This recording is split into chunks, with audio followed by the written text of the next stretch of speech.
প্রতি বছরের মতো এবছর 2025-এও আমরা অফিস থেকে সবাই মিলে বেরিয়ে পড়লাম দার্জিলিংয়ের উদ্দেশ্যে।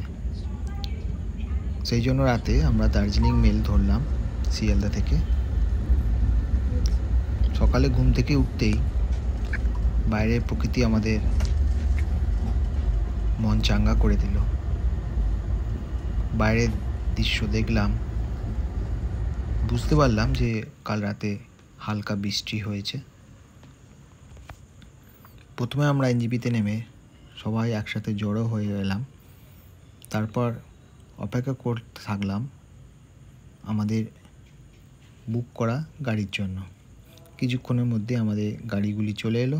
আমাদের গ্রুপে ছিল মোট 24 জন, সেই জন্য তিনটে গাড়ি করতে হলো। সঙ্গে ছিল একটা উইঞ্জার 13 সিটের, একটা বুলেরো আর একটা টাটা ইন্ডিগো।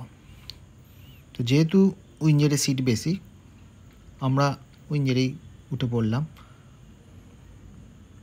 এনজিপি ছাড়ার আগেই আমরা বাইপাসের এক ধাবাতে নেমে ব্রেকফাস্ট সেরে ফেললাম।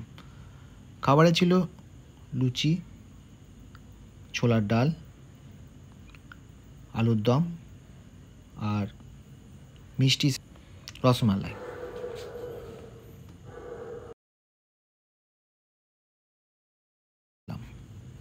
মন চাইছিল যে কত তাড়াতাড়ি আমরা আমাদের গন্তব্যস্থলে পৌঁছে যেতে পারি। তো এবারে আমরা ঠিক করেছিলাম শহরে না থেকে গ্রামে থাকব। তো সেই গ্রাম হিসেবেই দার্জিলিংয়ের একটা ছোট্ট গ্রাম যার নাম ছোটা মাঙ্গুয়া। জায়গাটা এখনও খুব বেশি পরিচিতি পায়নি, তাই অফবিটের মধ্যেই পড়ে। খুবই সুন্দর গ্রাম। যেতে যেতে আমরা পথে বেশ কিছু জায়গায় গাড়ি দাঁড় করিয়ে প্রাকৃতিক দৃশ্য অনুভব করছিলাম এবং যে যার ক্যামেরায় সেই দৃশ্য বন্দি করে রাখলাম, যা সারা বছরে আমাদের মন ভালো রাখবে। এই যাত্রাপথের মধ্যে বেশ কিছু টি স্টেট অর্থাৎ চা বাগান পড়লো, যেখানে আমরা অনায়াসেই যেতে পারি। এই চা বাগানটার নাম ছিল রংলি আর্ট। এখানে যাওয়ার পর আমরা জানতে পারলাম এখানে এখন কর্তৃপক্ষ থাকার ব্যবস্থাও করেছে। আপনারা চাইলে এই রিসোর্ট বুক করতে পারেন। বেশ কিছুক্ষণ এখানে সময় কাটাবার পর আমরা আবার গাড়িতে উঠে পড়লাম আমাদের গন্তব্যস্থলের উদ্দেশ্যে। এর মাঝখানে আরও বেশ কিছু ভিউ পয়েন্টেও আমরা গাড়ি দাঁড় করিয়ে নামলাম।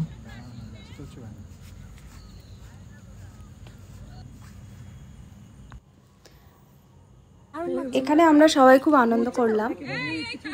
আর দাদা আর ও তো একদম লাফিয়ে, সে কি অবস্থা, আসলে মনের আনন্দটা বহিঃপ্রকাশ হচ্ছিল আর কি।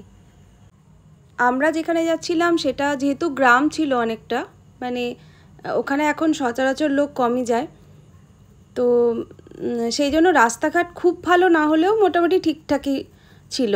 তো আরও বেটার করার ওখানে রাস্তাঘাট পাশাপাশি দেখছিলাম কাজকর্মও চলছে।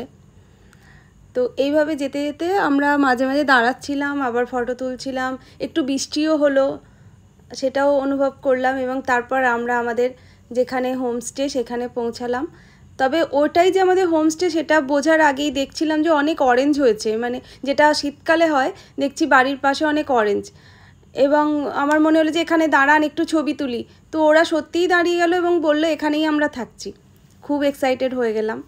এটা আমাদের হোমস্টেটার 3 তলা ছিল, নিচের ফ্লোরে রান্না আর কিছু থাকার ব্যবস্থা, আর 2টো ফ্লোর ছিল। আমরা অনেকজন ছিলাম, তাই সবার পক্ষে ওই একই জায়গায় থাকা সম্ভব ছিল না, একটু ছড়িয়ে ছিটিয়ে আমাদের থাকতে হয়েছে। এবং আমরা যেখানে ছিলাম সেটা একদম একতলা একটা কটেজ।